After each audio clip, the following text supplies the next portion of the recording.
Et donc, attends, je conclus là-dessus, mon ami Jean-Pierre. Alors, merci Et, beaucoup. Merci et beaucoup. donc Vas-y, conclus si tu peux, ouais. pour répondre à la question que tu avais posée en préambule, c'est-à-dire qu'est-ce qui permettrait à nous de sélectionner ou de choisir, eh bien, les solutions innovantes comme ça, qui tiennent compte de ce que je viens de dire, tenir compte des écosystèmes locaux, ainsi de suite, mais qui nous aident à penser les solutions avec tout le monde. Mhm. Euh, Merci, merci Foulot. J'ai bien aimé ta conclusion et ta citation là, de la déclaration de 63 à l'OUA. Tu donnes comme ça finalement les priorités, la santé, l'alimentaire et bien sûr l'éducation.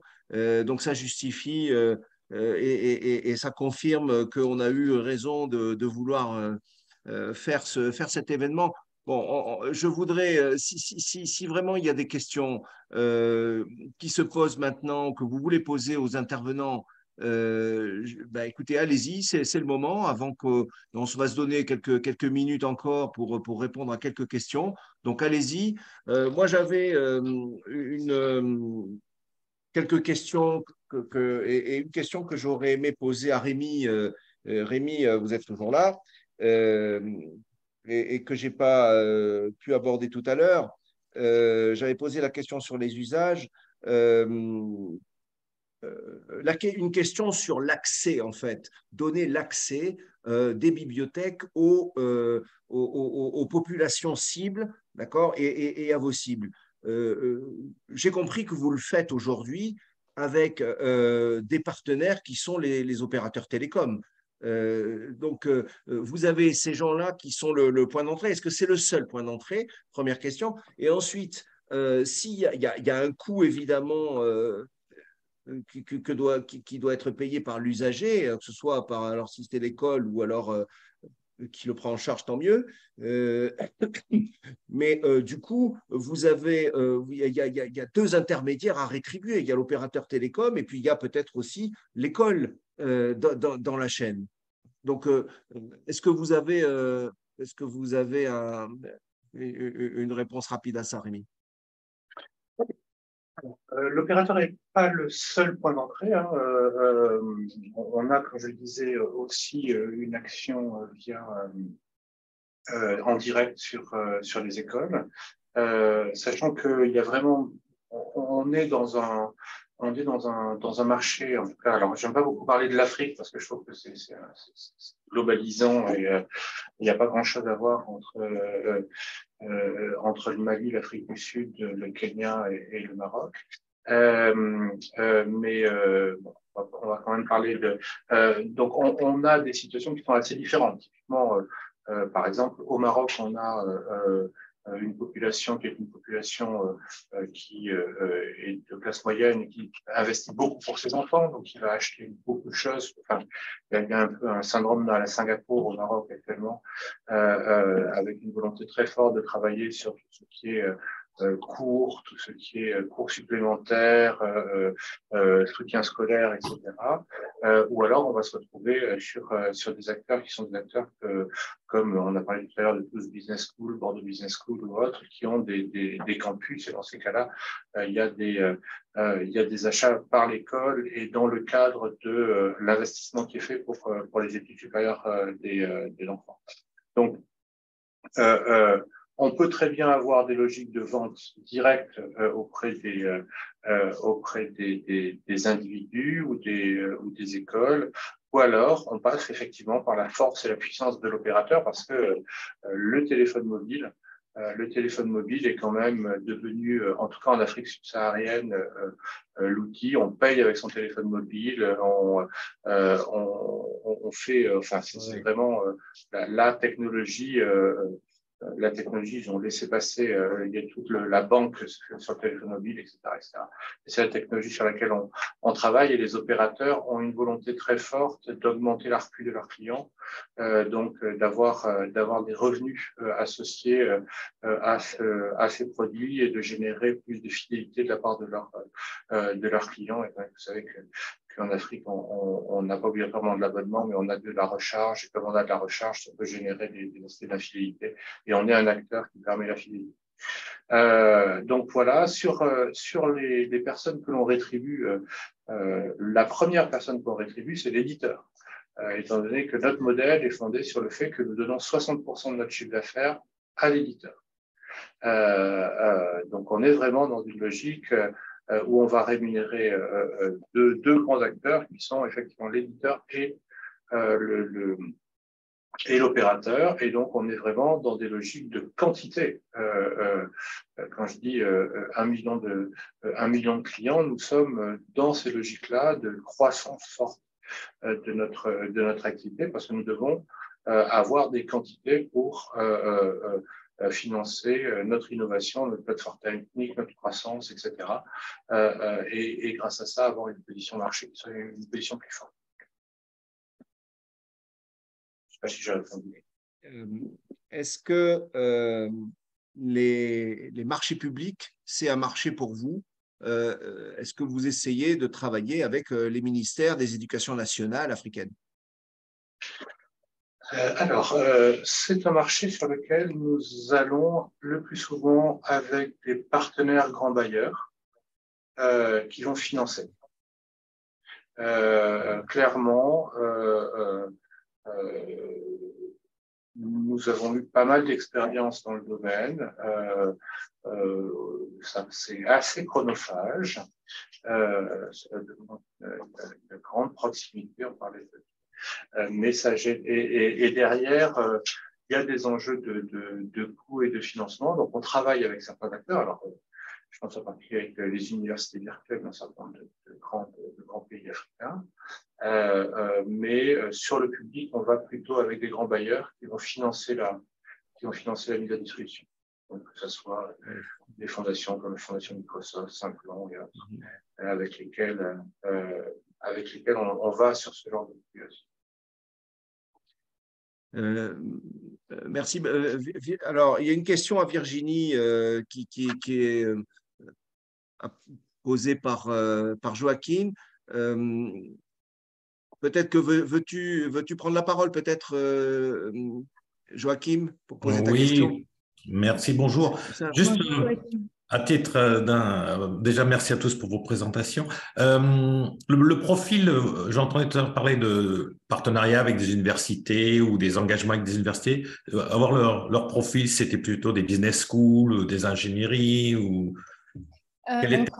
On travaille avec un peu tous. On travaille avec l'UFT Nantes qui est dans le tourisme. On travaille avec Euridis, MBS, TBS qui est dans plutôt tout ce qui est école de commerce. Au niveau ingénierie, on travaille avec l'ESCA, par exemple. Donc, c'est vraiment… Et les universités, on travaille soit avec les départements LEA ou aussi avec les départements, les centres de langue. D'accord. Donc, on est vraiment… En fait, on se rend compte que l'interculturel, c'est vraiment sur… C'est large, bien sûr. C'est vraiment sur toutes les dimensions qu'on peut avoir, quoi. D'accord. Et donc, il n'y a pas, je dirais, un secteur qui porte plus d'intérêt à cela qu'un autre. C'est assez…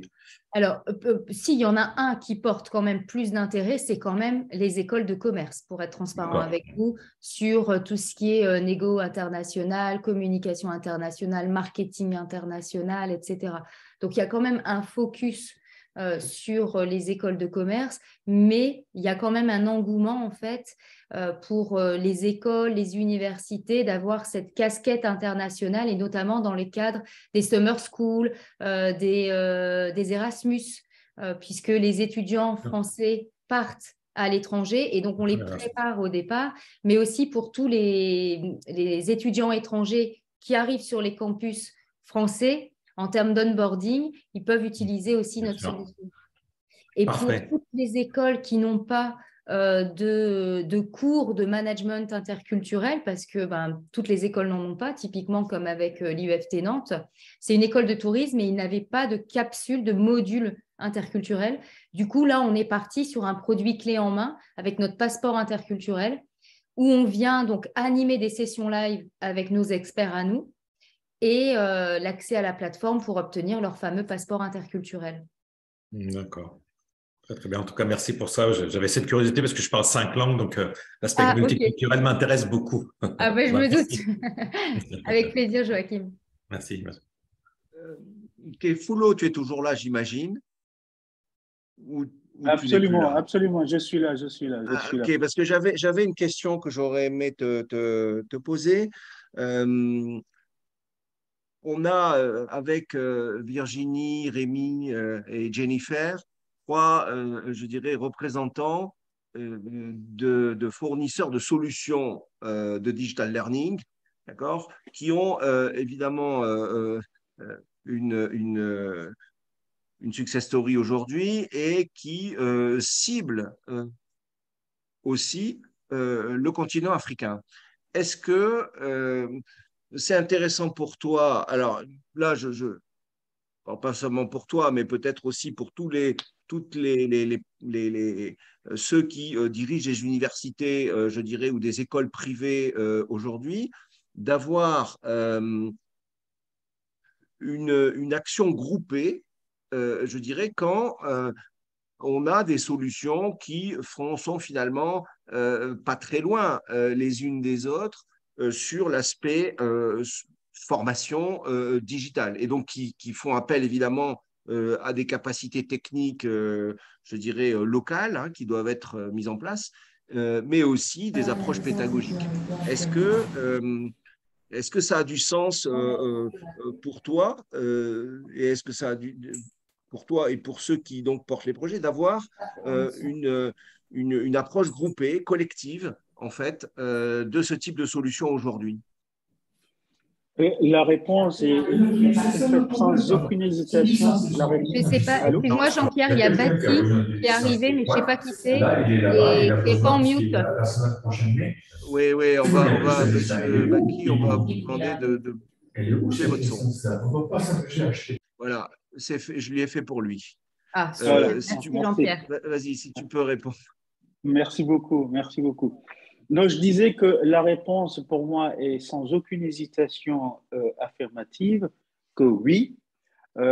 Si je citais l'exemple de la France où j'ai fait pratiquement toute ma carrière, on sait aujourd'hui dans la mutualisation, d'abord quand on est beaucoup autour de la table, la réponse, elle est entre les interdisciplinarités, enfin la réponse optimale en tous les cas. Donc le fait d'être nombreux autour de la table nous garantit, entre guillemets, de trouver la réponse optimale. Ça, c'est la première chose. Et en plus, la mutualisation, elle a cette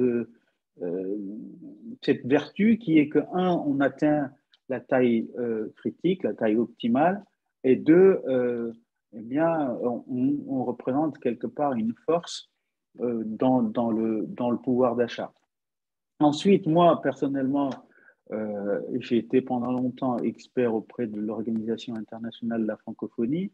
Je sais que avec cette agence qui a mis en place une succursale, entre guillemets, c'est pas une succursale, un objet qui s'appelle l'AUF, l'Agence universitaire de la francophonie, dont pour la partie Afrique de l'Ouest, le siège se trouve à Dakar et le siège mondial se trouve à Montréal.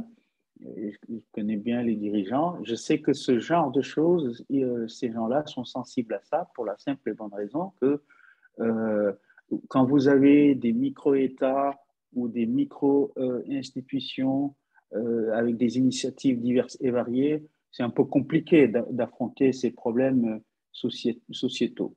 Donc, il y a un sens, à mon avis, d'avoir une approche qui consiste à dire on va chasser un groupe, on va chasser un meute ce qu'il faut voir, c'est que eh bien là, ce sont des solutions franco-françaises qui sont proposées et eh bien on a un espace qui s'appelle l'espace francophone. L'espace francophone doit aussi trouver son sens quand il s'agit d'affronter des problématiques sociétales. Et je suis plus que convaincu pour ça. Je ne sais pas si vous voyez, certainement, vous, tous ici autour de la table, on a vu ça. Ça a commencé d'abord au Sénégal, un objet qui s'appelle l'Université virtuelle du Sénégal. C'est le Mali embrayé, le Burkina Faso. J'ai vu un paquet de choses comme ça, des initiatives comme ça qui pilulent. Je sais que les réponses, à mon avis, les meilleures seront forcément quelque part dans quelque chose d'hybride. C'est-à-dire, on, on prépare des cours en amont par le biais de ces outils divers et variés qui sont mis à disposition.